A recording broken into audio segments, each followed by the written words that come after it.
किसान आंदोलन अब तेजी पकड़ने लगा है। किसानों की हिमायत में विपक्षी पार्टियां भी उतर आई हैं। इसी कड़ी में समाजवादी पार्टी के कार्यकर्ताओं ने आज राष्ट्रीय अध्यक्ष अखिलेश यादव के आह्वान पर किसानों के समर्थन में आवाज़ बुलंद करते हुए किसान अध्यादेश को वापस लेने के लिए किसान जनजागरण रैली निकाली, जिसमें विधायक संजय गर्ग के नेतृत्व में देहरादून रोड स्थित निवास से इस रैली का आगाज़ किया गया। ट्रैक्टर पर बैठकर प्रदर्शन किया गया। किसान बिलों को जल्द वापस लेने की मांग की गई। इस दौरान पुलिस ने कार्यकर्ताओं को नज़रबंद भी किया। समाजवादी पार्टी के राष्ट्रीय अध्यक्ष माननीय अखिलेश यादव जी के आह्वान पर आज पूरे प्रदेश में एक हफ्ते तक किसान जन जागरण यात्रा बहुत शांतिपूर्ण ढंग से समाजवादी पार्टी के कार्यकर्ता निकाल रहे थे। हमारे जनपद में भी उस बात को तय किया गया और एक हफ्ते तक इसका संचालन होना है। आज पहला दिन था। सुबह 7 बजे डीआईजी, एसएसपी और एसपी सिटी ने आकर कहा कि आपको अरेस्ट कर लिया गया,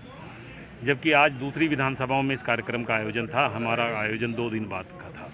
परंतु जैसे ही ये सूचना हमारे महानगर के नेताओं को मिली तो समाजवादी पार्टी के तमाम सरगर्म साथी यहाँ पर आ गए अपनी एकजुटता को प्रदर्शित करने के लिए। शांतिपूर्ण ढंग से चल रहे इस आंदोलन को कुचलने का काम जिस तरह से योगी सरकार कर रही है और अपनी तानाशाही नादिरशाही रवैये से जिस तरह से लोकतंत्र का गला घोंटने का काम किया जा रहा है, निश्चित रूप से उसकी हम कड़े शब्दों में निंदा करते हैं। किसान पिछले 10 दिन से रात को ठंड में ठिठुरता हुआ अपनी मांगों के समर्थन में वो अपनी मांग रख रहा है कि जो कृषि कानून आपने बनाए हैं उन्हें आप वापस लें, एमएसपी के रेट की गारंटी दें कि खरीदारी इस रेट पर ही करने का काम करेगा। ये मांग वो अपने आप अपनी पिछले तमाम कारनामों को भुगत कर रहे हैं। जब धान का दाम उन्हें एमएसपी के रेट पर ना मिल रहा हो, गन्ने का बकाया उन्हें ना मिल रहा हो, तमाम डीजल पेट्रोल के दाम आसमान छू रहे हों,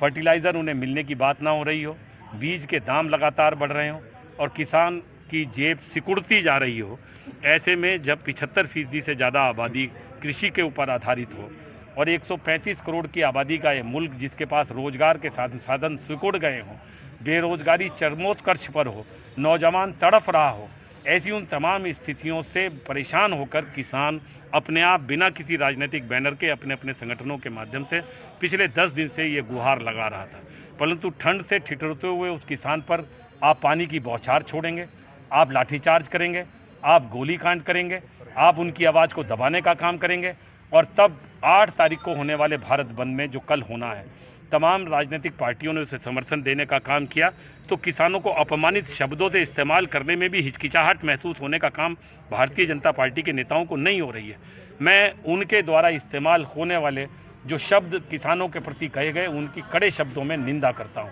वो किसान के सम्मान को भूल गए, वो शास्त्री के जय जवान जय किसान को भूल गए, वो किसी भी रूप में किसान जो इस मुल्क की अंतरात्मा है उसकी अंतरात्मा को लूटने के लिए तैयार हो गए। ऐसे उन तमाम चीज़ों को दिमाग में रखते हुए समाजवादी पार्टी के कार्यकर्ताओं ने आज अपना प्रतिरोध जारी करने का काम किया। मैं पूरे प्रदेश के व्यापारी साथियों से भी इस बात की अपील करना चाहता हूं कि किसान और व्यापारी का दामन चोली का साथ है। अगर किसान की जेब में पैसा नहीं होगा तो व्यापारी का व्यापार भी बढ़ने का काम नहीं हो पाएगा। इसलिए कल के भारत बंद में तमाम व्यापारी अपने प्रतिष्ठानों को बंद कर किसानों के हक में अपना समर्थन देने का काम करेंगे और हम ये जो लोकतंत्र का गला घोंटते हुए पूरे जनपद के तमाम समाजवादी पार्टी के नेताओं को हाउस अरेस्ट करने का काम किया गया है। देवन में माविया अली जी को गिरफ्तार कर लिया गया, इसी तरह से हाउस अरेस्ट कर लिया गया हमारे जिलाध्यक्ष जी को, यहाँ हाउस अरेस्ट कर लिया गया उमर जी को, हमारे तमाम जगपाल दास जी को, तमाम साथियों को जिस तरह से हाउस अरेस्ट किया गया है हम उसकी कड़े शब्दों में निंदा करते हैं।